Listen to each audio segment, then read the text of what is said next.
Na Multirio, a infância é tempo de brincar e imaginar. Cuidado, carioca, não é Você tem que olhar essa criança como sujeito de direitos. Ela não vai ser, ela já é desde o ventre da mãe. O nome da minha escola é Derso Gabriel. Essa aqui é a minha sala. A escola é o lugar das crianças, na verdade, ela é direito das crianças. E também inspira reflexão e transformação. O índiozinho, quem diria, morre de medo do escuro. Como é que eu vou ter medo de uma coisa se eu nunca vi na minha vida? Isso é corajosa. Multirio 30 anos, inspirando infâncias, transformando futuros.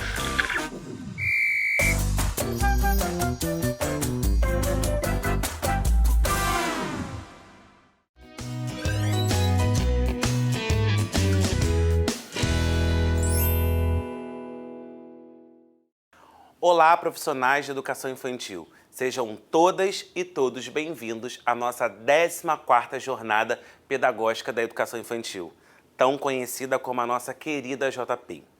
Eu sou Luan Felipe, professor de Educação Infantil da Rede Municipal do Rio de Janeiro e atualmente trabalho como assessor na Coordenadoria da Primeira Infância. Chegamos ao nosso segundo e último dia da nossa 14ª Jornada Pedagógica da Educação Infantil, intitulada Criança é Natureza.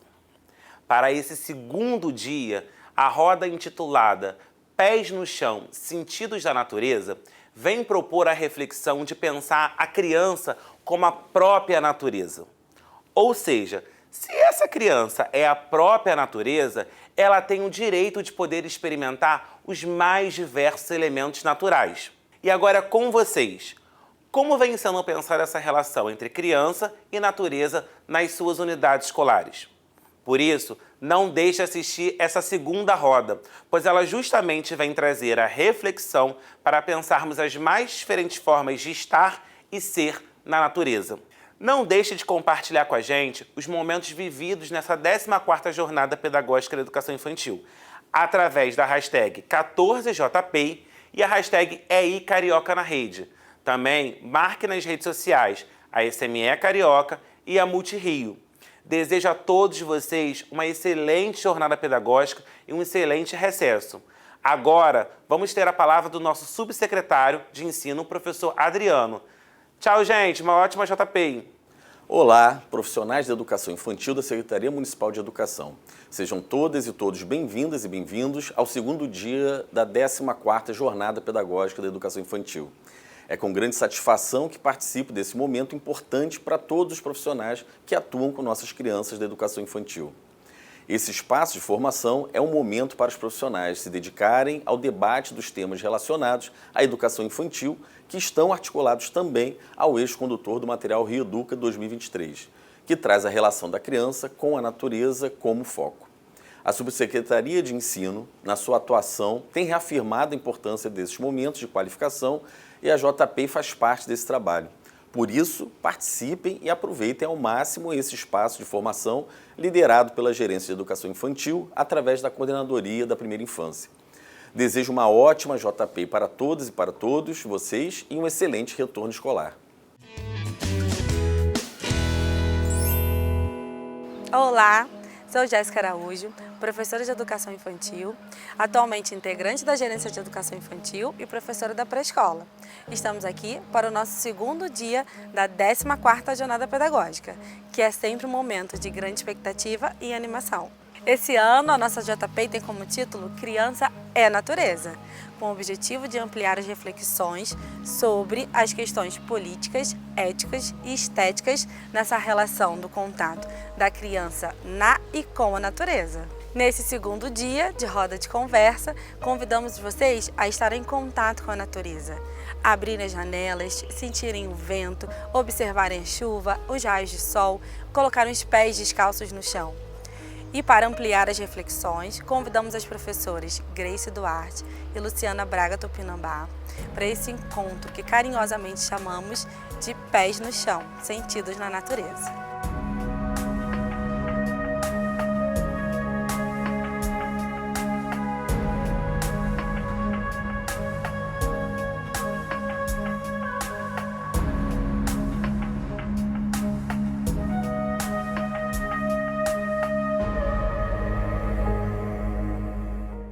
Vamos, então, dar início à nossa segunda roda de conversa, Pés no Chão, Sentidos na Natureza. Grace é pesquisadora do Círculo de Estudos e Pesquisa, Formação de Professores, Infância e Arte, FIAR, na Faculdade de Educação da UF. E atuou como professora de educação infantil na nossa rede municipal, entre os anos de 2011 e 2018. Também acompanha a nossa roda de conversa a professora Luciana Braga Tupinambá, que é originária do povo Tupinambá. Luciana é pedagoga, especialista em educação infantil e atua como professora de educação infantil na rede municipal do Rio de Janeiro, no EDI Rubem Braga. E também conosco, hoje estão aqui professoras de educação infantil, colegas nossas docentes da nossa rede municipal, para incrementar e participar da nossa roda de conversa.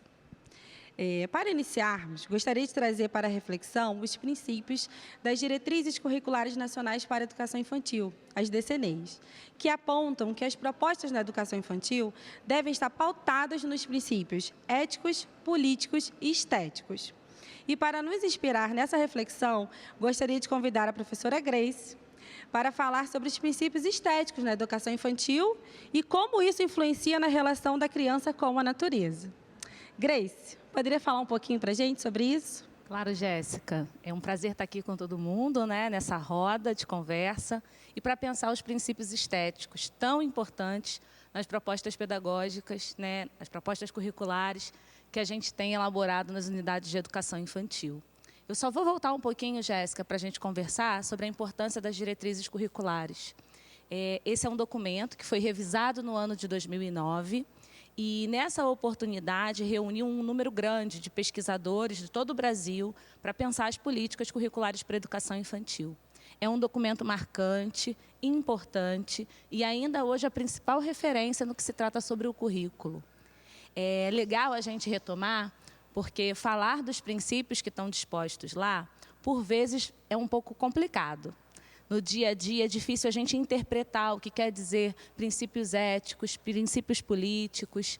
De ética e de política a gente costuma ouvir um pouco mais, mas sobre estética, né, sem ser essa estética aparente, da beleza, que tem um significado para essa dimensão um pouco mais profundo, por vezes é difícil. Então, eu gosto aqui, vou pedir essa oportunidade para retomar com vocês esses 3 princípios. Quando eu vou pensar propostas pedagógicas para as crianças, seja na creche ou seja na pré-escola, eu preciso me atentar a esses 3 princípios.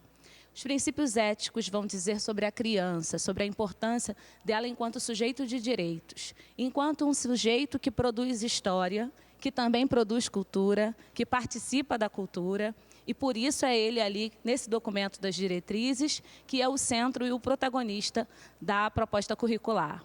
Enquanto em princípios políticos, a gente vai pensar na participação da criança, né? Como que ela participa, como que ela escolhe, como ela decide de momentos simples do dia a dia, como a rotina, mas como ela também se envolve e participa do projeto pedagógico da escola. E aí eu vou falar de um princípio que para mim é muito importante, que é o princípio estético. Enquanto pesquisadora dessa relação entre formação de professores, infância e arte, eu tenho investigado há algum tempo e pensado que a dimensão estética é uma dimensão muito importante. É ela quem vai tratar dessa relação mais próxima, sensível e principalmente sensível com o entorno. E nós estamos aqui na cidade do Rio de Janeiro, num país como o Brasil, que é carregado de belezas. E se a gente perguntar para qualquer pessoa, qual é a beleza da nossa cidade? É a natureza, né? Então, nada mais justo do que pensar propostas pedagógicas na educação infantil, na relação da criança com a natureza, considerando aí a dimensão estética que no documento das diretrizes curriculares vem como um princípio. Princípio como aquilo que a gente não pode desprezar, não pode dispensar na hora de pensar a nossa prática. São relações inegociáveis, não é mesmo, Grace? Professora Luciana, você gostaria de complementar? Sim. Antes de mais nada, eu quero aqui pedir licença, né, a toda a ancestralidade de todos que estão aqui perto, né, que estão aqui presentes, e aos meus ancestrais também, e agradecer o convite, né. Então, para nós, né, que estamos aqui vivendo cotidianamente a natureza, a gente precisa olhar, né, a criança como nós somos seres naturais, né? Nós somos seres da Terra, nós somos seres do universo. E, antes de mais nada, eu acho que a relação com as crianças precisa passar por uma escuta sensível, né? Então, eu acho que quando a gente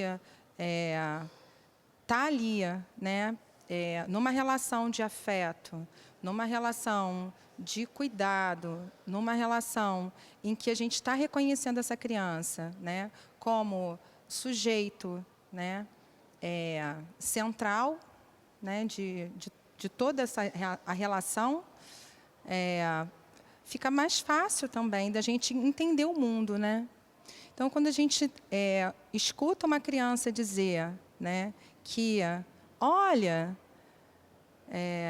as nuvens estão sendo empurradas pelo vento, né? E o que é o vento? Então, assim, a gente escuta o que elas têm para dizer, o que elas estão sentindo, o que elas percebem, né? E com isso também a gente também vai dando, né, um entendimento mais específico sobre da estética, né? A estética quanto natureza, quanto, né, uma situação política, né, como uma vertente política, né? A gente precisa, para ontem, começar a desconstruir, né, o que foi colocado, né, há tantos anos, de que as crianças são seres ainda que não são, né? Elas são, né? Elas estão sendo. Então, a questão da estética, a questão da natureza, é isso, nos enxergarmos, né, como natureza, e o que isso significa, né, tanto para as crianças quanto para a gente, né? Ser uma pessoa, ser um ser, indivíduo, né, que vem da terra, que vem do ar, que vem do fogo, que vem dos elementos naturais, né, e que interferem, né, Isso no mesmo, dia a dia. professora. Esse momento é de real encantamento, né, com a fala das professoras. Entender também que esse cotidiano ele é rico, né? As nuvens que voam, né? Que saem do lugar, essa escuta, né, Grace? As crianças, né? O que elas podem decidir, o que elas devem, né, ter no seu cotidiano o direito assegurado. E aí eu vou trazer uma outra pergunta, professora Luciana, né? Sabemos que a educação estética, assim como a educação para as relações étnico-raciais e a relação que estabelecemos com a natureza, não acontecem em dias marcados, nos calendários, nas datas, né, soltas, descontextualizadas, com uma proposta de vivência única, né, um único momento. Conta um pouquinho para a gente sobre a sua experiência enquanto professora da rede, mas também enquanto indígena, né? Então, primeiro a gente precisa pensar, né, que nós somos 305 povos, e desses 305 povos originários, nós falamos 274 línguas, de troncos diferentes, né? Então, a gente tem, né, o tronco tupi, a gente tem o tronco macro-G, a gente tem o tronco G.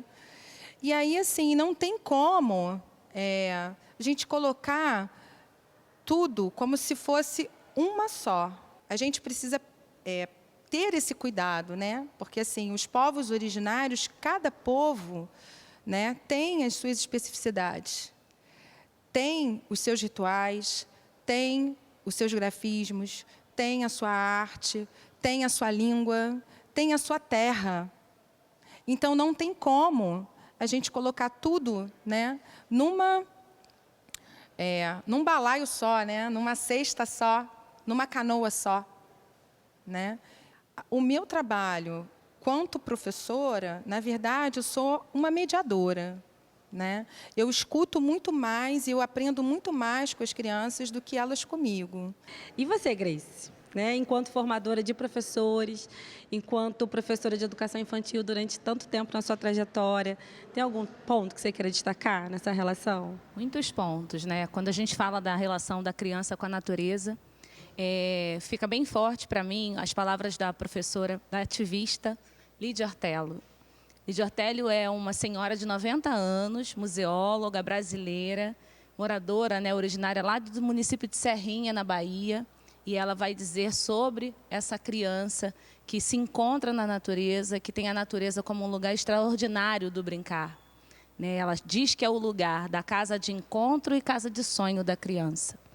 Eu trago à memória a Lídia Ortello porque ela é alguém que documenta as brincadeiras das crianças com os elementos da natureza, né? Com os elementos naturais, o fogo, a terra, a água, né, o ar, como a Luciana trouxe. E é muito importante a gente pensar que na nossa formação enquanto professor, onde é que está na nossa memória a experiência com esses elementos, né? Por vezes a gente faz inúmeros cursos, a gente passa pela graduação, seja de pedagogia ou outra licenciatura, mas em qual lugar a gente retoma esse sentido de pertencimento, de ligação com a natureza? Durante o mestrado, fazendo a pesquisa, eu entrevistei algumas professoras de educação infantil aqui da cidade do Rio de Janeiro. No doutorado também, porque a gente vai pensar que a formação estética do professor, ela está relacionada com a aprendizagem de si. Então, é muito importante a gente pensar na nossa história, nas marcas identitárias que nós temos, nos pertencimentos que nós temos. Então, tudo isso tem sido uma jornada na minha trajetória. E foi interessante que uma professora, que ela era da 2ª CRE, se eu não me engano, ela teve uma infância em que viajava muito para Varjota, uma cidade do interior de Pernambuco. E ela contou para mim diferentes experiências dela com uma goiabeira que tinha no quintal da avó dela lá em Varjota. E ela disse para mim que ela tem essas lembranças vívidas ainda hoje em idade adulta.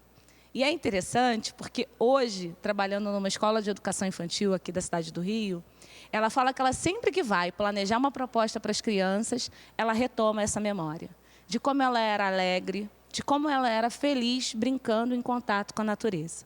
Seja subindo em árvores, seja lá com o pé no chão. Então, ela disse para mim que uma vez estava chovendo muito e ela viu que as crianças não paravam de reparar lá fora. Ela falou, olha, um dia eu tomo coragem e levo as crianças para tomarem um banho de chuva. Ela, que minha diretora não me escute. Levar aquela turma toda de crianças de 2 anos para brincar lá fora e brincar na chuva. Eu sempre lembro desse trecho da pesquisa, porque essa professora, ela não perdeu o encantamento dela com a natureza. Ela continua reparando o olhar e o interesse das crianças e, a partir disso, ela quer que as crianças também vivenciem o que ela vivenciou na infância dela, porque esse foi um momento marcante. Eu acho que de tudo que eu aprendi como professora articuladora e diretora de espaços de educação infantil aqui na prefeitura, fica o que a gente, mesmo estando na escola, a gente precisa assegurar uma infância feliz para as crianças, dentro da escola, né? Que não tem essa de ser criança ou de viver a infância só em casa com a família, mas a escola também tem esse papel. E eu tive o privilégio de estar numa escola que se intitulava como uma escola da natureza, né? Então, é muito interessante a gente pensar que passa pela nossa história, passa pela nossa identidade, passa pelo nosso pertencimento e chega às nossas propostas com as crianças. Sempre pensando que aquilo que eu vivi, ou até mesmo aquilo que eu não vivi, né? Seja porque eu não toquei o barro, porque eu não toquei a argila, seja porque eu não tomei o banho de rio, mas se eu tenho a oportunidade de oferecer às crianças um encontro, uma aprendizagem, né? Um tempo de infância feliz na escola, eu posso fazer isso hoje, né? Sou eu quem respondo pelo planejamento, no caso das professoras, e elas podem promover esse encontro das crianças, sim, com o vento, com a brisa, com o ar e com a chuva, quem sabe, né? Isso mesmo, Grace. Essa oportunidade, né, de se encantar com o cotidiano, mas também de garantir esse direito, né, de estar na natureza, de estar em contato e se perceber a natureza.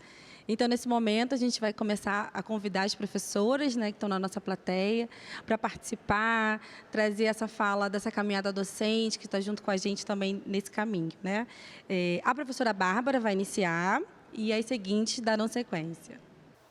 Olá, eu sou a Bárbara Tainan Rosário, professora da creche municipal Virgínia Lemos, na primeira CRE. Então, professoras, eu gostaria de saber um pouco mais como os conceitos de cosmovisões dos povos originários, dos povos africanos e afro-brasileiros não entendem a natureza enquanto recurso, mas, ao mesmo tempo, esses conceitos estão imbuídos, né, na natureza, enquanto ancestralidade. Vocês poderiam falar um pouquinho mais a respeito disso? Então, até pensando os princípios estéticos, é importante a gente pensar, em conversa com o autor, eu entendo que o cosmo, né, o universo, ele representa um evento estético, um evento de sensibilidade. Se a gente parar para observar os fenômenos, a gente vai ser testemunha disso, né? E eu acho que toda visão que amplie o entendimento que a gente tem sobre o mundo, sobre as coisas, ela é muito bem-vinda. Principalmente porque a gente tem um papel, enquanto escola de educação infantil, que é muito importante. Nós somos aqueles que ampliam os repertórios das crianças. Então, quanto mais eu tiver uma visão ampla, seja do universo, né, do mundo, das relações, e aí, né, a gente tem aí os povos africanos, a gente tem a história dos afro-brasileiros, a gente tem a história dos povos originários. Tudo isso serve de repertório para a gente ampliar todo o entendimento que as crianças possam vir a ter. A gente não está ensinando uma história única sobre as coisas, a gente não está passando por uma visão que é excludente, né? Nessa sociedade, nos dias de hoje, cada vez mais a gente tem que ter uma postura plural e inclusiva, porque a gente está falando de um país pluriétnico e multicultural. Então, é muito importante a gente pensar isso, né? Toda a visão que se amplia, que me traz sobre o mundo, me agrega no sentido de também pensar que mundo que eu estou colocando nas propostas que eu encaminho para as crianças. Muito interessante a gente pensar, né, nas diversas histórias, nas diversas narrativas de entender e compreender o mundo, né, de se compreender nesse mundo. Professora Luciana, pode complementar? Então, eu acho que é importante, né, a gente entender a diferença, né, dos antepassados e dos ancestrais, né? Os antepassados são entes queridos, né, que por um tempo habitaram aqui na Terra e hoje já não habitam mais. Os nossos ancestrais, e por que eu estou falando isso? Porque tem a ver com a questão da cosmovisão, né? E os ancestrais, no caso, eu estou falando isso assim, para a questão dos povos originários, né? Os ancestrais, eles estão ligados, né? Eles podem ser também os nossos antepassados, mas também a montanha, o rio, né? As árvores, a terra, né? Todos esses elementos fazem parte, né? De um conjunto que cada povo vai ter a sua origem, né? A origem de tudo. A cosmovisão, na verdade, ela parte para que assim, a gente entenda como que o mundo surgiu, né? Como que os seres surgiram, né? Então, assim, e é importante, eu estou trazendo isso, né? Por quê? Porque, assim, cada povo, e lembrando que nós somos 305 povos diferentes, né? Então, assim, cada povo tem a sua cosmovisão, cada povo tem a sua cosmogonia. E é importante que cada um de vocês consiga entender. Então, assim, mas Luciana, como que eu posso trazer para a minha, né, para a minha sala, para a minha vivência com as crianças, a questão, né, da ancestralidade, a questão da cosmovisão. Quando você trabalha com os elementos naturais, quando você busca também, né, em si a própria história, porque assim, somente na educação infantil, né, gente? Educação infantil tem muito essa pegada de trabalhar, né? Vamos trabalhar a identidade da criança. Mas a identidade do professor, da professora que está em sala de aula, ele mal sabe de onde que ele vem. Né? Então, assim, como que a gente vai fazer um trabalho com as crianças se a gente não sabe nem da nossa própria história? Né? Então, é importante, né? É importante saber a questão da terra, é importante saber que, assim, quando você trabalha num determinado território, você vai ter toda uma cosmogonia e uma cosmovisão, né, a partir daquele território. A mesma coisa são a fauna, a flora, o tipo de alimento, a maneira como cada povo, né, lida com cada elemento, né? Os animais, o que significam os animais, os grafismos, né?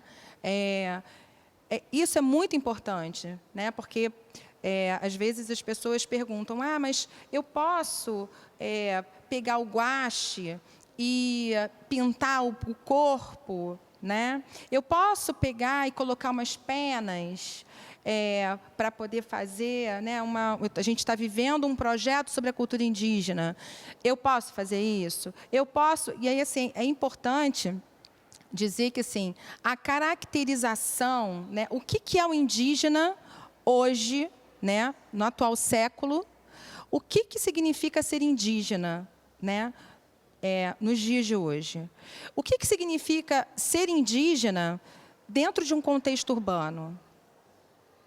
E aí, se a gente não sabe da nossa história, né, a gente vai falar, tem muita gente que fala assim: a minha bisavó, meu bisavô, minha tataravó, meu tataravô eram indígenas.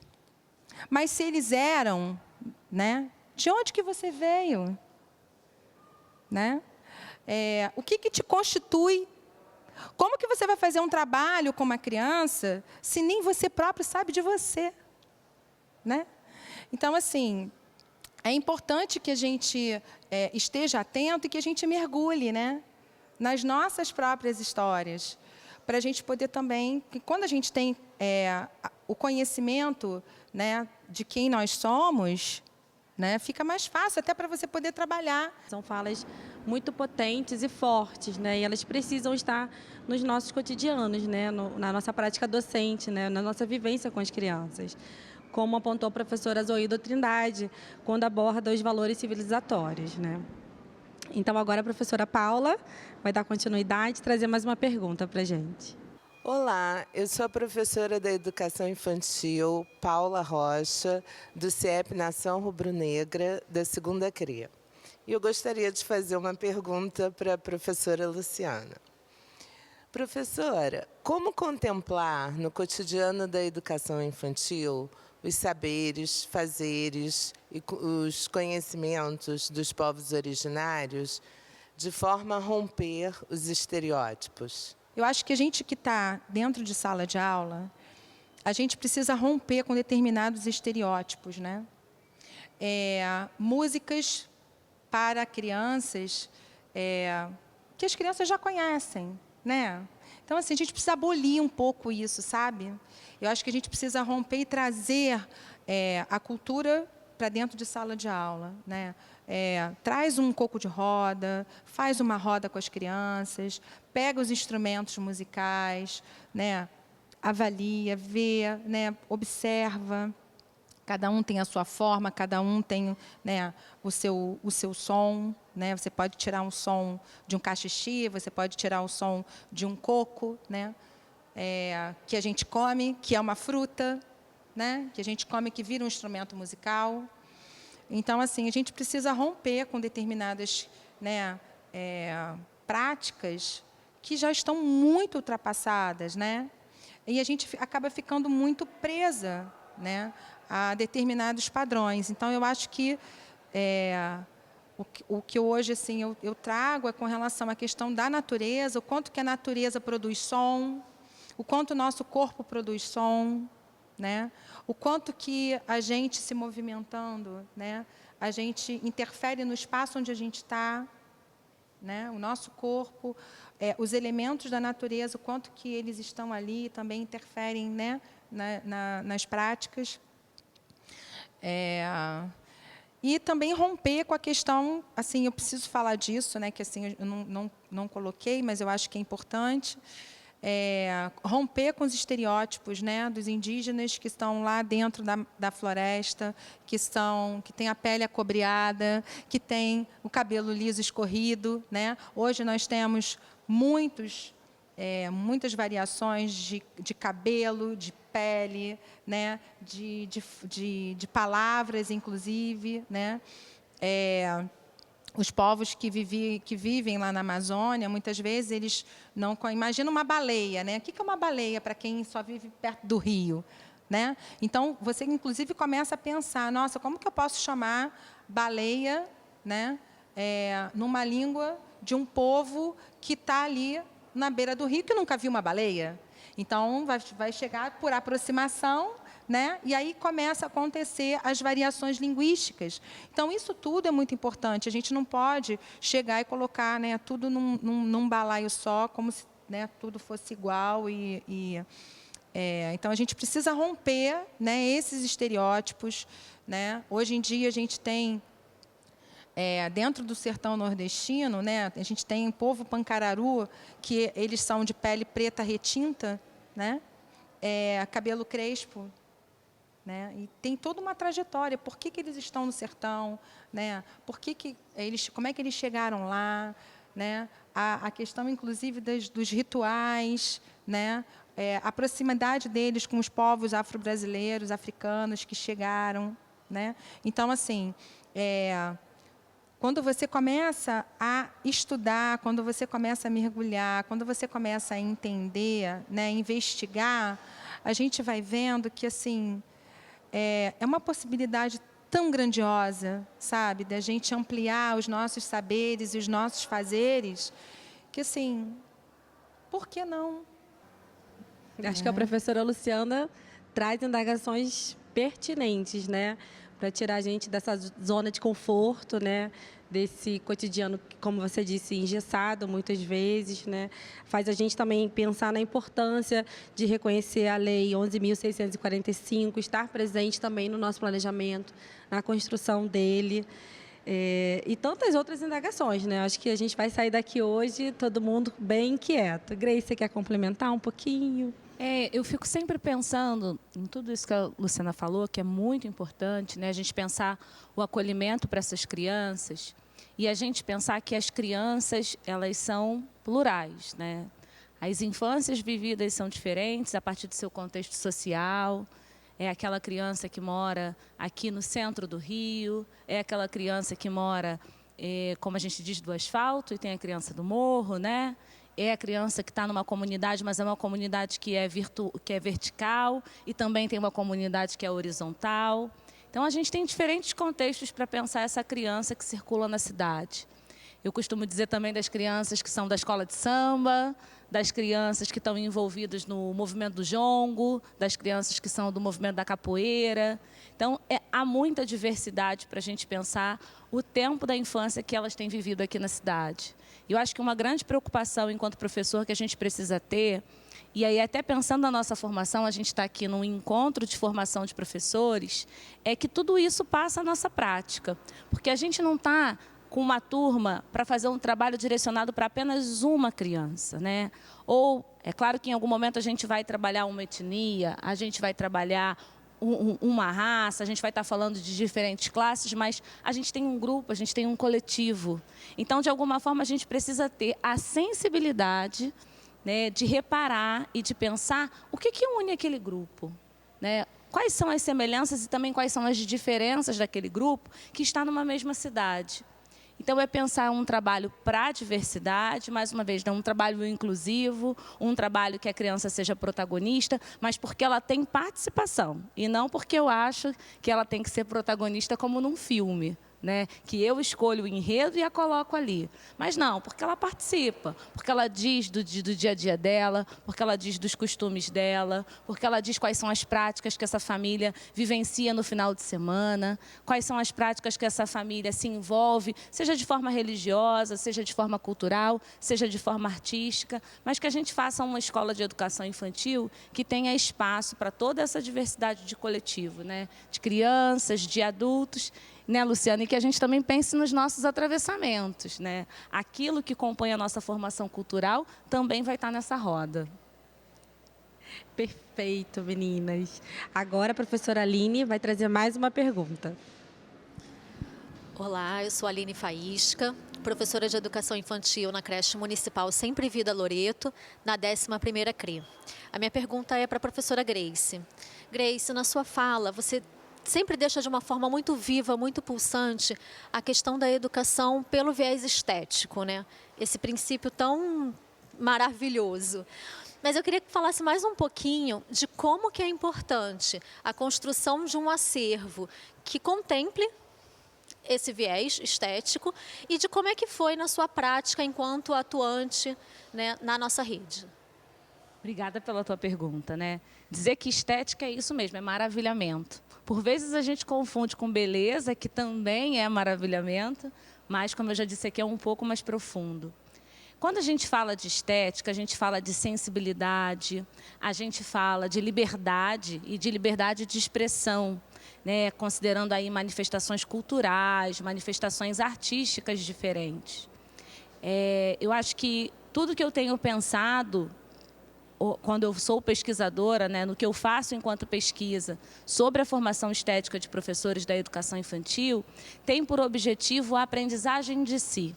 Né? O que eu posso aprender de mim naquilo que me faz sentir o mundo, sentir as coisas. A estesis é uma palavra de origem grega que fala sobre sensopercepção.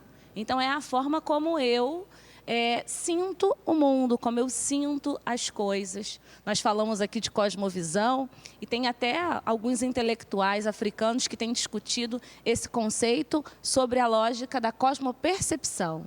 Porque a visão é você privilegiar apenas um sentido. Mas quando você fala de cosmopercepção, você está falando de uma integralidade, ali, de uma inteireza na forma de sentir. Então, quando eu estou falando sobre formação estética, né, educação estética, eu não estou falando que é só quando a gente vai apreciar uma obra de arte que a gente vai ficar sensível, ou só quando a gente vai colocar os pés na areia da praia que a gente vai ficar sensível. É quando a gente faz esse encontro e a gente se reconhece humano nesse momento. Então, está mais por aquilo que eu aprendo sobre o que eu sinto do que, de fato, eu estar ali só numa oportunidade de visitar um museu, de escutar uma música. A professora Luciana Osteto, ela fala bem isso, né? Assim como a gente está falando aqui da relação com a natureza, não vai acontecer em momentos marcados, né? É uma atitude cotidiana, está no nosso dia a dia. E é importante a gente pensar que nessa lógica de se formar esteticamente, de aprender mais de si, à medida que a gente identifica que na natureza, que no encontro com as artes e com a cultura, a gente se humaniza mais, a gente se torna mais sensível e mais disposto à ludicidade, mais disposto a brincar. A gente traz características que são muito importantes para a nossa docência com crianças pequenas. Se a gente reparar bem, as crianças são muito estéticas, né? Elas não apenas olham, elas querem tocar, elas não apenas querem tocar, elas querem abraçar, né, o mundo, olhar o caminho da formiga às vezes não é suficiente, elas querem seguir, elas querem ver onde vai dar, elas vão criando as hipóteses. E aí, é essa criança que está reivindicando e pedindo, demandando de nós adultos, esse olhar que repara. Esse olhar que a gente fala de um olhar e de uma escuta sensível, que nada mais é isso. É aquele que repara, que perde tempo parando para olhar de novo, né? São as crianças que convidam a gente para esse movimento. Então, falar de formação estética não significa que um adulto vai vir aqui te dar uma aula de sensibilidade. Mas que nos encontros que eu tenho no meu dia a dia, no meu cotidiano, eu posso dizer aqui, por exemplo, assisti um filme no final de semana que me fez chorar, né? Fui na escola de samba no final de semana e aquilo fez minha pele arrepiar. Me deu a sensação do maravilhamento. Então, é isso, assim, né? Ser estético é estar vivo, é estar disponível, é estar presente para viver no mundo. E acho que nessa relação com a natureza a gente tem muito para aprender com os povos originários, né? Porque eles não são de forma nenhuma separados de todo esse contexto. A gente, né, adulto, urbano, por vezes a gente acha que existe uma vida separada da natureza, mas ela não existe. Quando a gente quer ficar mais calmo, mais relaxado, quando a gente quer se sentir nutrido, a gente usa muito o termo, estou nutrido esteticamente, né? É só a gente passar uma temporada na praia, é só a gente se encontrar lá no mato, se encontrar na montanha, que a gente reenergiza. E isso também é conhecimento, e isso também é formação. E isso também é importante para fazer o trabalho com as crianças pequenas, porque eles demandam essa energia, essa entrega, essa presença. Eles querem fazer uma interlocução com os adultos. Eles não querem estar ali só vivendo, brincando apenas entre as crianças. Por vezes eles vão brincar e vão convidar a gente. E será que a gente está disponível para participar, para entrar na roda, para brincar, para estar juntos? Ou a gente só quer dar uma aula de natureza ou uma aula de sensibilidade, né? Fica para a gente pensar essa provocação.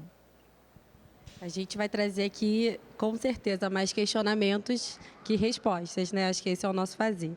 Luciana, você quer falar um pouquinho também dessa potência estética no cotidiano com as crianças, trazer exemplos? Então, enquanto você estava falando, Grace, eu fiquei pensando assim, né? Uma coisa que aconteceu semana passada. Lá na escola, a gente tem um espaço que tem muitas árvores, né? Árvores, terra, né? E aí a gente vai para o quintal e as crianças, a brincadeira das crianças muitas vezes é coletar, né? Coletar, coletar, coletar. Então, assim, eu digo, né, que assim, eles já se intitularam, né? Eu sou o menino árvore, eu sou a menina flor, eu sou o menino semente. E assim, é muito engraçado, porque não era eu que pedia para eles coletarem nada. Eles saíam coletando, né? E aí, na semana passada, eles estavam coletando alguns elementos lá no quintal. E aí, uma criança chegou, pegou uma semente e falou assim: Luciana, olha essa semente. É uma semente cebola. Aí eu falei assim, é uma semente cebola? Aí o outro que estava perto chegou e falou assim, é uma sementola. Aí o outro chegou e falou assim, Luciana, olha isso daqui, olha essa flor. E eles começaram a brincar com cada elemento que eles foram achando. Eles olhavam e falavam, essa é uma semente que parece uma barata. É uma sem barata, uma coisa assim. Que eles começaram a brincar com as palavras, né? E eu acho que é isso, né? A gente está nutrindo, né? A gente está estimulando para que esses momentos cada vez mais aconteçam. A gente está ali como simples mediador, né? E ouvir o que elas têm para falar, observar o que elas estão percebendo, né? Faz muito bem, né? Então, assim, a gente, numa situação em que a gente senta numa roda para conversar e trazer alguma situação que esteja acontecendo no dia a dia, que esteja influenciando, por exemplo, né, o nosso cotidiano. Então, assim, a gente, né, conversa. Pessoal, olha só, está acontecendo uma coisa, né, que não está legal. Como é que a gente pode fazer, né, para que essa situação seja revertida, né? E que a gente não passe mais por determinadas situações que não estão fazendo bem para a gente, né? Então, assim, E aí está escutando. E aí, nisso que elas estão falando, a gente está registrando. Ó, tudo que a gente fala pode ser registrado.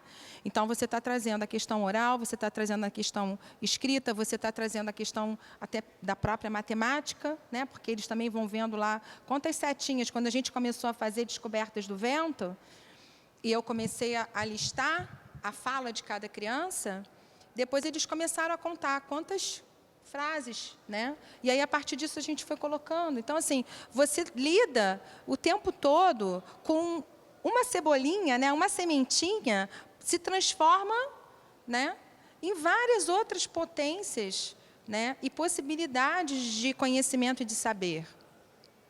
E a gente precisa se abrir para isso, né, para que isso aconteça diariamente, cotidianamente, né? As crianças muitas vezes dão um norte para a gente, sabe?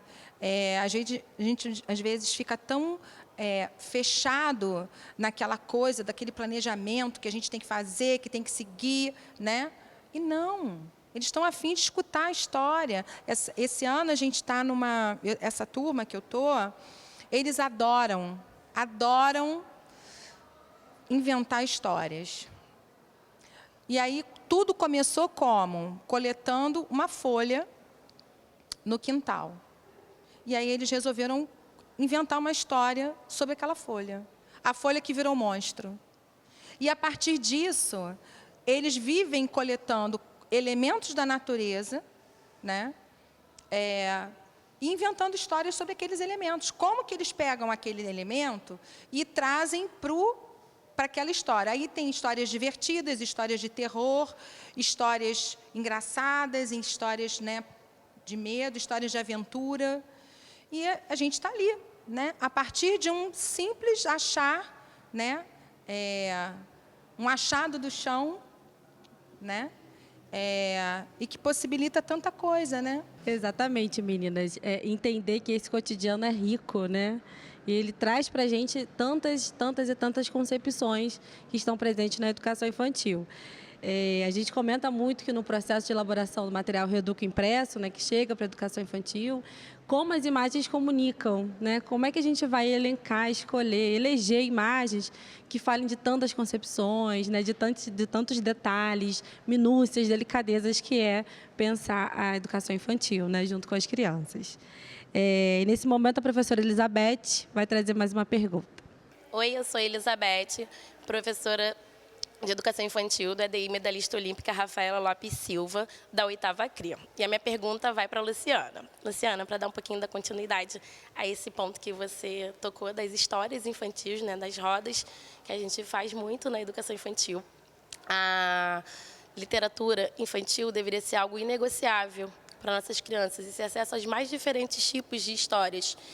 E, hoje em dia, há diversos tipos de literatura infantil indígena, onde que vários autores indígenas publicaram já diversos conteúdos. Eu queria que você comentasse um pouquinho sobre a importância da gente trazer para nossas crianças esses livros, essa cultura indígena dentro da literatura infantil. É muito boa essa sua pergunta. O que acontece, né? Antigamente,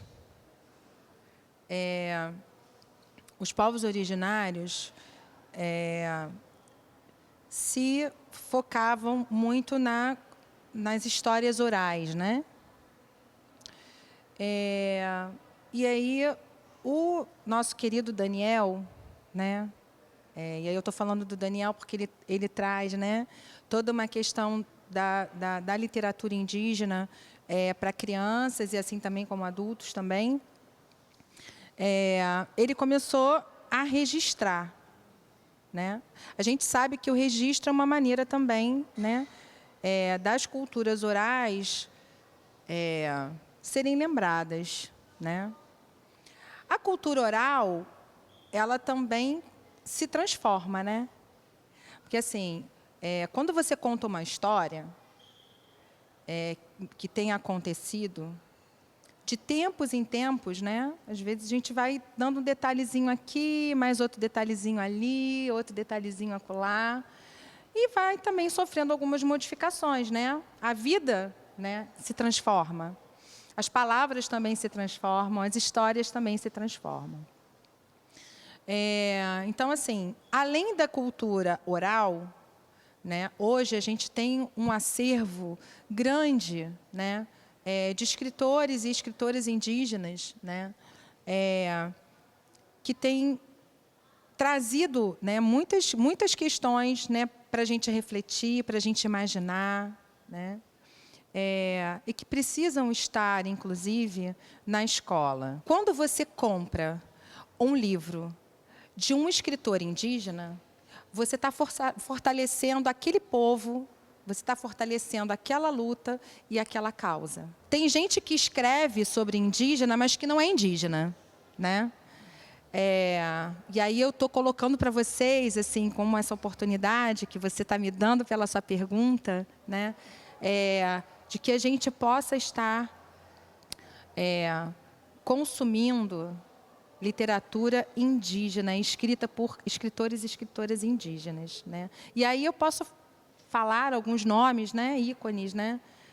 Para a educação infantil, a gente tem o Daniel Munduruku, a gente tem a Eliane Potiguara, a gente tem o Tiago Raqui, que é um querido, a gente tem a Aline Pachamama, Aline Rochedo Pachamama, que é uma querida, uma amiga minha querida. A gente tem também Iaguaré Yamã, que é maravilhoso, né? Então, assim, a gente precisa trazer, né, a Aurita Tabajara, né, que trabalha também com a questão da xilografura, desculpa. Então, assim, eu acho que é uma questão mesmo da gente pesquisar, sabe? O professor precisa ser pesquisador. Que é importante vocês também saberem onde vocês estão, né? A história desse território aqui do Rio de Janeiro, né?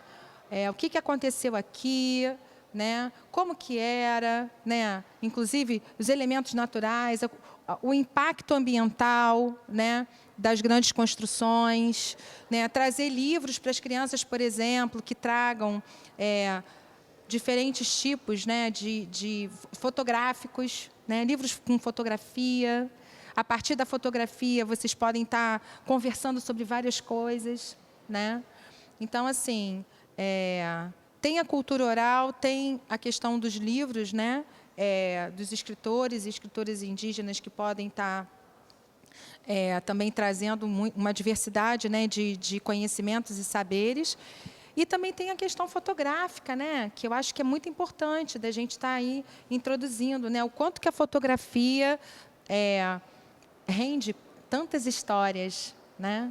Luciana, vale um dado, acho que sobre essa pergunta.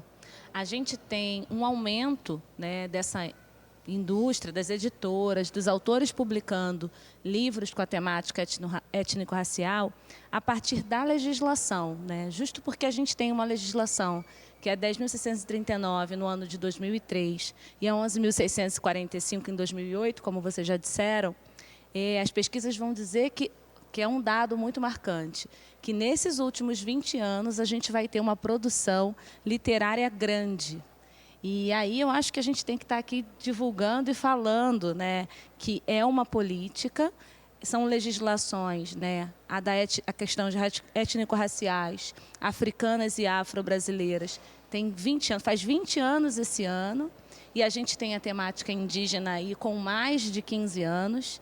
Então, é conquista, é luta do movimento social, é luta do movimento dos povos indígenas, e a gente pode hoje ter esses materiais em boas editoras, inclusive, né? Com esses autores recebendo, sendo remunerados como profissionais para publicar esses materiais para as crianças. Isso eu acho incrível. Perfeito, meninas. A gente precisa assumir esse compromisso, né? Como a Luciana falou, quando a gente for adquirir os nossos livros para os espaços coletivos das nossas escolas ou dentro da sala referência de cada turma, né, de cada espaço, que esses títulos estejam lá, né, que façam parte do cotidiano com as crianças. E aí agora as professoras Shirley e Josiele vão fazer uma dobradinha de perguntas, começando pela Shirley, por favor. Olá, eu sou a professora Shirley, trabalho na EDI deputado Pedro Fernandes, da 5ª CRI. A minha pergunta é para a professora Grace. Professora, nós sabemos que existe um desafio na educação de ressignificar o fazer docente, a partir dessa sensibilidade estética e da natureza como recurso pedagógico. Como você pode nos relatar uma experiência que marcou a sua jornada na educação infantil? Eu tenho muitas experiências com a natureza, principalmente aqui na rede, né? A Luciana falava da gente entender a história do lugar. Eu trabalhei por muito tempo, né, como professora e também depois na gestão de um EDI chamado EDI Samira Pires, que fica localizado no bairro de Guaratiba. Guaratiba, na língua dos tupinambás, quer dizer um lugar que tem muita garça, né? Ele é o último reduto rural da cidade do Rio de Janeiro. Então, vocês imaginem que um EDI recém-inaugurado, lá nos anos de 2011, a gente podia dizer que a história estava começando ali, e a gente vai começar a olhar para aquele lugar para pensar o trabalho que a gente vai fazer com as crianças. Às vezes foi um pouco intuitivo, eu fico pensando, né? Eu ainda não tinha tanto conhecimento e tanta reflexão que me levasse a entender o que a gente estava fazendo ali, mas hoje, olhando para a história, eu percebo que a gente construiu uma boa relação e uma relação muito significativa naquele lugar. A gente partiu pensando que Guaratiba era esse lugar, fica próximo à Pedra de Guaratiba, que é um reduto de pescadores também. Então, eu tinha famílias marisqueiras, famílias da pesca, famílias da plantação. E me chamou a atenção que uma vez, na roda de conversa com as crianças, eles disseram, tudo que a gente perguntava que eles faziam no final de semana, eles respondiam que iam à praia. O que você fez no sábado? Eu fui à praia. Eu falei, praia, Rio de Janeiro, a gente vai à praia toda hora, né? Era o que eu imaginava. Mas eu comecei a ver que a praia, para aquelas crianças, ela tinha um outro sentido. Para mim, ir à praia significava pegar a cadeirinha e sentar lá na areia para tomar sol. Para aquelas crianças da região da Praia da Brisa, não. Ir à praia era como se fosse ir à praça.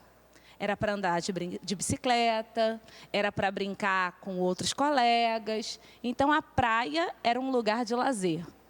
E não era bem uma praia, gente. É uma praia, né, chamada Praia da Brisa, mas a região é cercada pela Baía de Sepetiba. Então, quando a gente foi também estudando um pouco da região, a gente foi vendo que tinha mais conhecimentos ali para dividir com as crianças. Mas, para eles, tudo era na praia. E eu guardo essa experiência porque essa sensibilidade, essa atenção para esses detalhes, levou a gente a realizar o Brincar Sem Muros, por exemplo, na praça e na praia. Fez a gente fazer, em alguns momentos de reuniões e de encontros com as famílias, lá na areia da Praia da Brisa. A gente chegou a fazer, em algum momento, uma visita aos pontos marcantes, que seriam turísticos ali do bairro, e nós fomos ao Coreto de Sepetiba. Quem não conhece, assim, a região ficou muito marcada na época da novela Todorico Paraguaçu, nos anos 80, do Coreto. Então, o Coreto estava lá, está até hoje em Sepetiba, e é um marco para os moradores do lugar. É um ponto de referência histórico. Então, nós visitamos o Coreto com as crianças. E tudo isso fez parte, assim, né, dessa experiência cultural, dessa experiência com o meio natural, que envolve esse EDI de Guaratiba. Essas são as experiências que eu guardo, porque anos depois eu fui estudar com a professora Léa Tiriba e com a professora Adriana Ojeda na Unirio. E aí eu fui entender como era importante a gente ter, nos nossos estudos de formação continuada, a ampliação dos conhecimentos sobre arte, corpo e natureza. Como são dimensões assim que se integram e ajudam muito a gente a aguçar a sensibilidade. Anos depois, eu fui estudar na Universidade Federal Fluminense com a professora Luciana Osteto. E aí, com ela, eu fui aprender que, para mim, na minha história de vida, o meu primeiro ateliê, o primeiro lugar que eu fui conhecer sobre mim, foi na natureza, foi no quintal da minha avó Maria, né, com uma antepassada muito querida. Então, essas histórias, assim, elas têm sentido na minha trajetória como professora, como formadora de professor, como pesquisadora, fundadas na natureza, a partir desse encontro, mas pelas experiências que eu vivi aqui na Rede do Rio. Então, eu sou muito grata, né? Há 12 anos atrás, eu estava na minha primeira JPEI, né, teletransmitida lá do meu polo de Padre Miguel. Participei muitas vezes, como as professoras que estão aqui, fazendo as perguntas. E hoje eu estou aqui na oportunidade de estar conversando com todas as pessoas da rede sobre essas experiências. E eu acho que fica marcado, né, que quando a gente tem essa sensibilidade, quando a gente tem essa entrega para essa relação verdadeira com as crianças e com as famílias, porque as famílias do Espaço de Desenvolvimento Infantil Samira Pires assim, foram incríveis, né, de confiar na gente para fazer essas incursões fora da escola. E aí a gente faz a escola verdadeiramente sem muros, porque não por conta de uma ação que a GEI propõe, mas porque isso está ali no nosso dia a dia. Porque a gente pegou na mão das crianças e elas nos levaram para conhecer os lugares que elas brincavam ali, né? Que eram lugares da natureza, que são lugares da natureza. E que elas são protetoras, e que elas são guardiãs, né? Que depois da geração delas virão outras. A escola está numa terceira geração de irmãos, e esses dias eu vi umas fotos, né? A gente, assim que inaugurou, nós não recebemos um parque, desses parques de plásticos infantis. Ficamos muito tempo com um espaço enorme no quintal, mas sem o parque. E eu tenho muitos registros sobre isso, né? Da relação das crianças com as folhas, da amendoeira. Há uma concentração enorme de amendoeiras no local. A gente também fez um estudo sobre as árvores dali. Enfim, hoje tudo virou memória, né? E essa memória honra a relação da criança com a natureza. Perfeito. A professora Josiele vai continuar com uma outra pergunta. Olá, eu sou Josiele Salgado, estou formadora da Escola Paulo Freire e representando a Sexta CRE. Eu tenho uma pergunta para as duas, na verdade.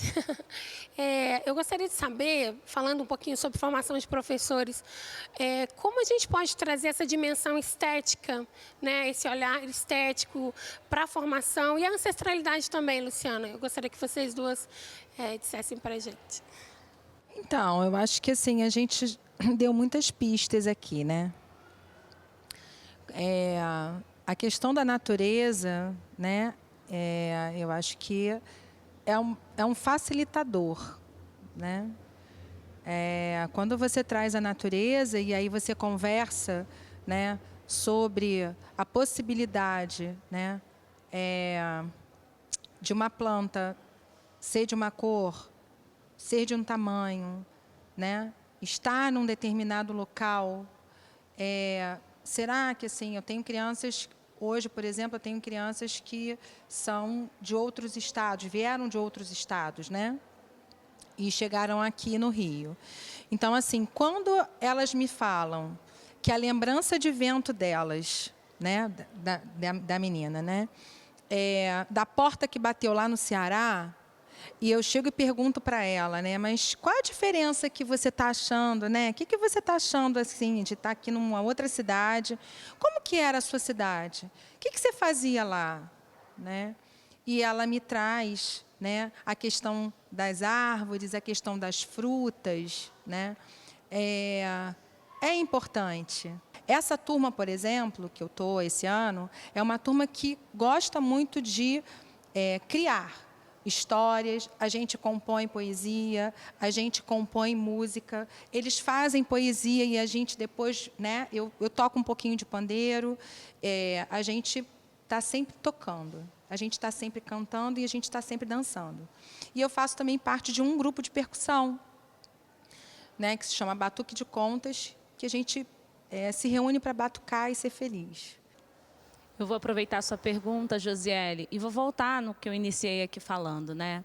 Quando a gente vai pensar as propostas para as crianças, como está lá nas diretrizes curriculares nacionais da educação infantil, a gente vai pensar que a criança é o centro no currículo, né? Do trabalho que a gente vai desenvolver nas creches e nas pré-escolas. E, dessa forma, a gente já continua garantindo o princípio ético, né? Que é garantir a criança do centro, a criança e a sua participação. Isso também é uma decisão política, né? Quando eu posso apresentar determinado conhecimento para elas, envolvê-las num projeto onde eu vou trazer a dimensão, a cosmovisão, a cosmopercepção de um determinado lugar, de uma determinada origem, né?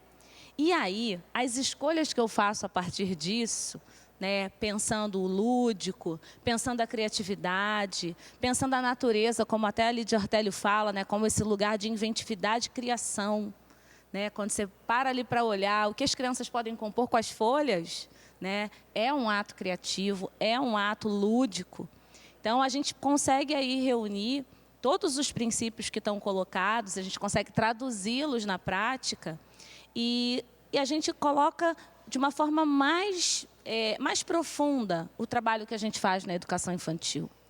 É muito comum as pessoas acharem que é cuidar e educar, interagir e brincar, isso é educação infantil.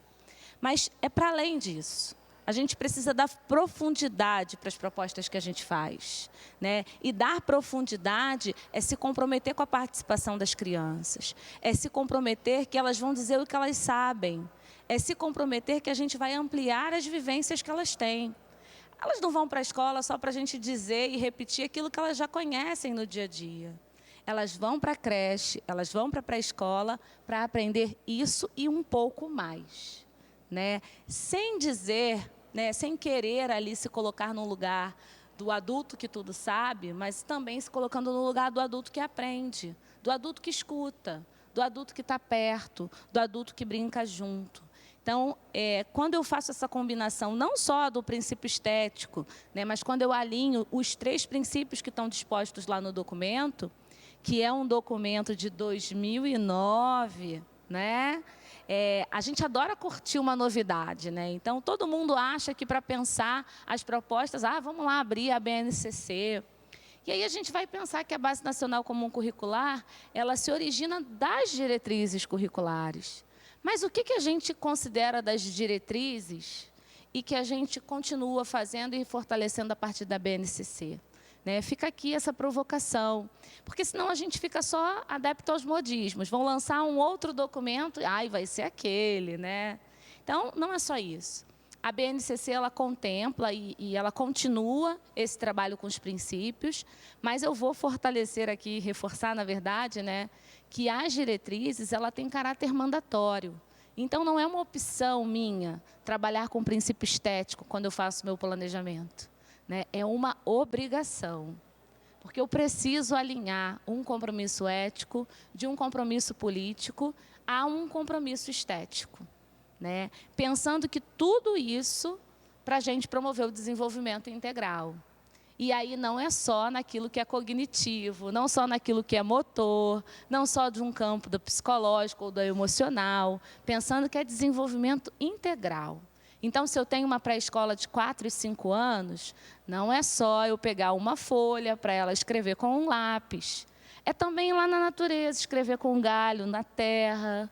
É também ir lá na natureza, fazer outro tipo de marcas, pensar a relação, né, com as marcas gráficas de outros povos. É ampliar mesmo. Só que, para isso, os nossos repertórios precisam estar ampliados. Né? Josiele traz essa preocupação quando ela fala da dimensão estética. E, na formação, esse é o nosso principal desafio. Como que a gente reconhece, porque a gente já tem repertório, tá? Mas como a gente já reconhece o que a gente tem e caminha para uma formação que continua e expande. Né? Hoje a gente está aqui num encontro formativo para aprender coisas novas, outras coisas, mas partindo daquilo que a gente já sabe. Algumas coisas a gente já sabe. Então, o que muda depois daquilo, Luciana? O que se altera depois desse encontro que a Luciana traz aqui, outros elementos para pensar a relação étnico-racial com os povos indígenas, né? O que muda quando a gente discute esses princípios? Eu acho que, enquanto professora, a gente pode pensar isso e pensar isso lá nos coletivos das escolas, né? Perfeito, meninas. Que potência e que lindeza, né, de encontro. A gente costuma dizer que a semente foi plantada? Esperamos que sim, né? Com a terra, do lado de fora, com graveto, com tantos outros espaços. E a gente espera também que as reflexões, né, o diálogo estabelecido aqui reverberem nas escolas, nas diferentes unidades escolares que atendem a educação infantil. Estamos encerrando. Vocês gostariam de deixar alguma mensagem? Grace, professora Luciana? Eu quero fazer a leitura, né, de um trecho da Lídia Ortélio, e eu vou trazer ela novamente, porque para mim essa relação com os mais antigos ajuda a gente a receber os novos, né, que são as crianças. E ela diz uma frase que traz um pouco dessa relação da criança e da natureza, e eu acho que a escola, os professores, a gente pode pensar um pouco mais sobre isso. Diz o seguinte: acho que estamos com saudades de nós mesmos, do Brasil e da infância. É preciso restituir às crianças o espaço da natureza, a que elas têm direito. Senão, você não permite o desenvolvimento da criança no futuro. A espécie tende a desaparecer. Ela acredita que o brincar é uma revolução. E brincar na natureza é a gente fazer esse movimento de perpetuar o futuro, né? Então, eu compartilho essa frase final com vocês para a gente pensar cada vez mais sobre isso e fazer, né, no nosso dia a dia. Obrigada pela oportunidade. Do trabalho que eu tenho feito com as crianças, a gente canta, né? A gente faz rodas de maracá e a gente também compõe. Então, eu vou trazer uma composição que nós fizemos, né? A partir da ciranda da Lia de Itamaracá. A Lia, ela é uma querida, né? E ela tem aquela ciranda assim que é: estava na beira da praia, vendo o barulho, não, ouvindo o barulho, o som do mar, quando vi uma sereia e comecei a cantar. Ô Janaína, vem ver, ô Janaína, vem cá, receba essas flores que eu vim te ofertar. Em cima disso, né, nós fizemos a nossa versão.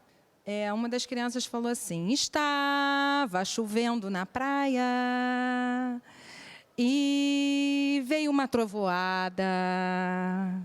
O sol vai aparecer e o arco-íris vai descer. As ondas do mar se mexem e os peixes pulam. A chuva volta com vento e tudo começa novamente. Eu cantei, elas foram falando, né? Eu fui registrando. Isso tem a ver com a questão do vento, né? O que eu achei mais interessante foi que eles colocaram que, né, a chuva volta com vento e tudo começa novamente, né? Eu acho que é isso, né? A gente se maravilhar, a gente escutar, a gente se abrir para o que elas têm aí, né? Tanta coisa aí para trocar e para compartilhar. Mas, assim, gostaria de agradecer, viu? Todo o carinho, né? E toda a atenção aí de vocês, da rede, né, da Multirio. Imagina, a gente agradece, né? Grace, Luciana, professoras queridas da nossa plateia. A roda vai encerrando aqui, mas a gente espera que continue aí, com vocês, não é mesmo? E aí, todas as reflexões, as publicações que vocês fizerem, não esqueçam de marcar a gente, né? Nossas hashtags. Carioca na rede. Vou repetir. Carioca na rede. E 14ª JPI. A gente precisa compartilhar as maravilhas e as vivências diversas que a educação infantil dessa rede faz, produz, constrói coletivamente, não é mesmo? Muito obrigada novamente por estarem com a gente nesse encontro, acompanhando, né? Em nome da Coordenadoria da Primeira Infância, gostaríamos de agradecer imensamente o Educativo da Escola de Artes Visuais do Parque Lage pela parceria firmada com a Gerência de Educação Infantil. Tivemos o prazer, neste semestre, realizarmos 2 ciclos formativos para os nossos professores realizados aqui. Foi um momento de muita troca. Recebam toda a nossa gratidão. Obrigada a todos que participaram desse momento ímpar. Até a próxima.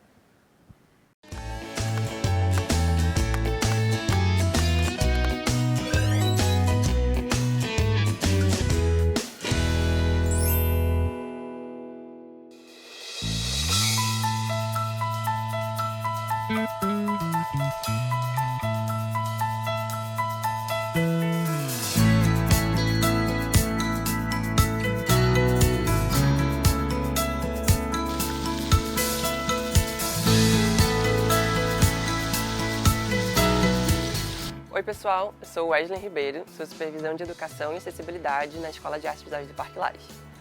A EAV está localizada em um espaço onde nós temos jardim e também uma floresta, porque nós estamos dentro da Floresta da Tijuca. Então, pensar a arte nesse espaço é também pensar a nossa relação com a natureza.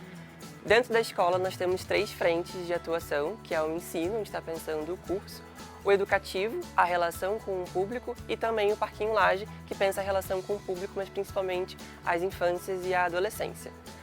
Nas nossas atividades com o público, as nossas proposições elas sempre partem da natureza como inspiração.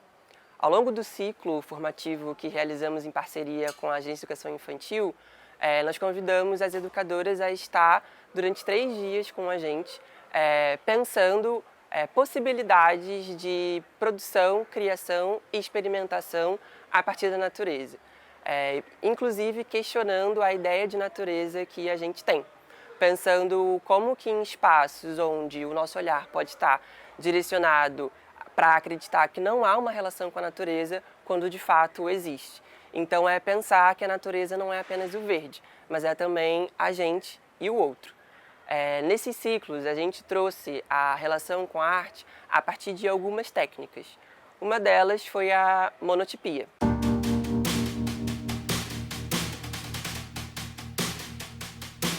Para produzir uma monotipia, utilizando a natureza enquanto parte do trabalho, a gente precisa primeiro fazer a coleta. Então a gente pode coletar folhas que caíram das árvores ao longo do caminho para a escola, no quintal de casa ou no pátio da escola, né? E isso traz para a gente um olhar para essa natureza de percepção de cores. Cada folha vai apresentar uma tonalidade diferente, mas principalmente textura. Textura é muito importante para se pensar a monotipia. A folha ela tem esses 2 lados. Um deles apresenta linhas e ranhuras, enquanto o outro é mais liso. A depender do lado que você escolha para fazer a sua impressão, isso vai influenciar no produto final do trabalho. Então, se você quer algo com mais textura, use o lado com mais textura. Se você quer algo que tenha menos textura e mais cor, o lado liso pode ser interessante. É bom também a gente pensar em tamanhos diferentes e pensar numa composição do trabalho. Colocar junto de uma folha pequena, uma folha maior, folhas com diferentes texturas e tamanhos. Além disso, a gente vai usar como suporte papel. Existem diferentes tipos de papéis, com gramaturas diferentes, que vai desde o papel mais comum que a gente utiliza, que é o papel sulfite, o branco, ao sulfite colorido, a um papel com uma gramatura um pouco mais grossa e que, dependendo da tinta que se utilize, se ela for mais aguada, ele suporta bem essa tinta em cima, então ele não enruga tão fácil, até o papel vegetal, que dependendo da tinta, se ela for um pouco mais aguada, ele pode enrugar mais. Mas isso pode trazer também uma visualidade, uma textura interessante para o produto, para o trabalho. O interessante dessa técnica é experimentar. Não é a gente pensar tanto em algo definido, perfeito, e sim a experimentação. Essa ideia de monotipia, utilizando folha, por exemplo, já traz para a gente de que uma impressão não vai ser igual à outra. Por isso a ideia de monotipia. A primeira que eu faço não vai ser igual à última que eu for fazer. Para além do papel e da natureza, o recurso natural, a gente pode utilizar a tinta. A tinta guache super dá para a gente utilizar nesse trabalho. Pode ser interessante a gente pensar a partir das cores primárias e a partir disso a gente convidar o aluno ou a pessoa que esteja junto com a gente a pensar uma paleta, na junção dessas cores e pensar na criação de uma outra cor, uma paleta própria. Para começar, para dar sequência, na verdade, a gente pode utilizar um potinho. Esse é um potinho de tinta, mas você pode utilizar uma superfície lisa. Você vai colocar a tinta e você vai espalhar com um rolinho.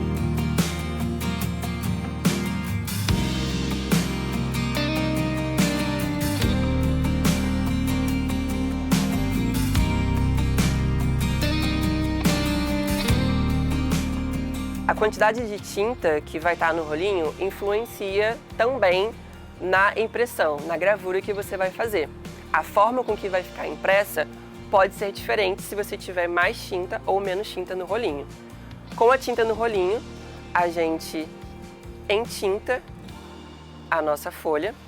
Eu vou usar o lado mais enrugado. A gente pode colocar um suporte embaixo.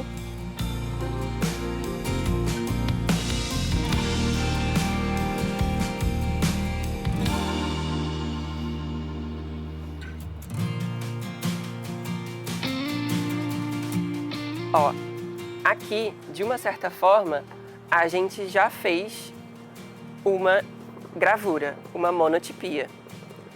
Esse suporte que eu utilizei embaixo, ele ficou com o formato da folha. Essa já é uma gravura, que a gente chama de negativo, onde o desenho sai em branco e o entorno colorido. Agora, para imprimir as texturas dessa folha, eu coloco a folha da natureza, a folha de árvore, sobre o papel, pressiono.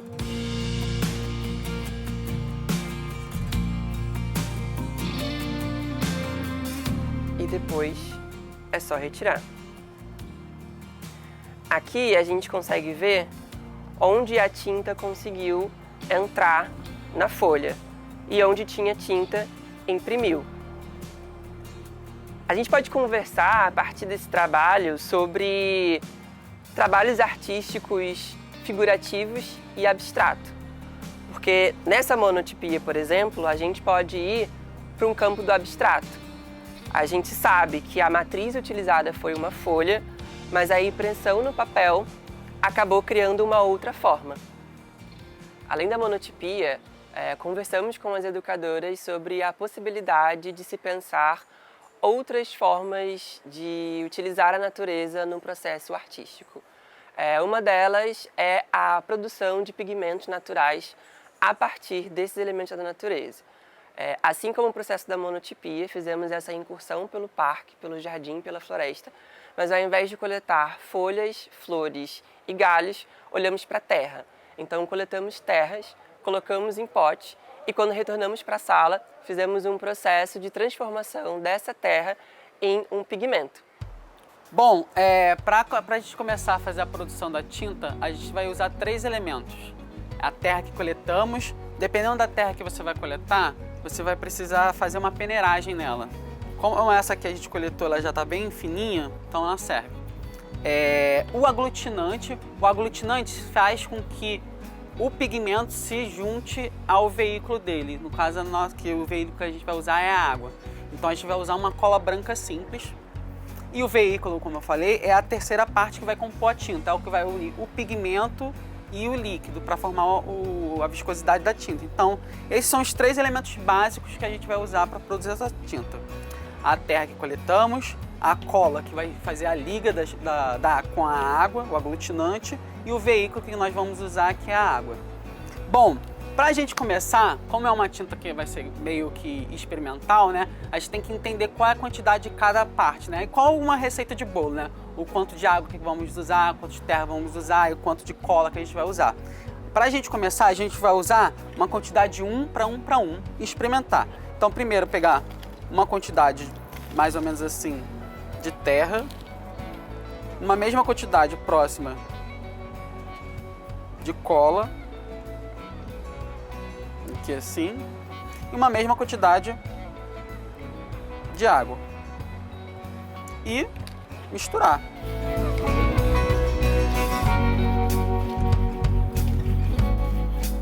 Ó, e a gente vai começar a perceber que vai virar tipo como se fosse uma aguinha, né? Um pouco rala. E aí a gente tem que pensar igual como que é pensar as diversas tintas que a gente já teve contato, né? Então, por exemplo, eu quero uma tinta mais aguada, eu quero uma tinta mais grossa, eu quero uma tinta mais viscosa. Por exemplo, esses 3 tipos de tinta, a gente vai pensar uma quantidade diferente de água, de cola e de pigmento. Então, ó, essa de 1 para 1 para 1, ó, Ó, ela tá ainda um pouco líquida, né? Então a gente pode pensar em colocar mais um pouco de água, um pouco mais de cola e água na medida.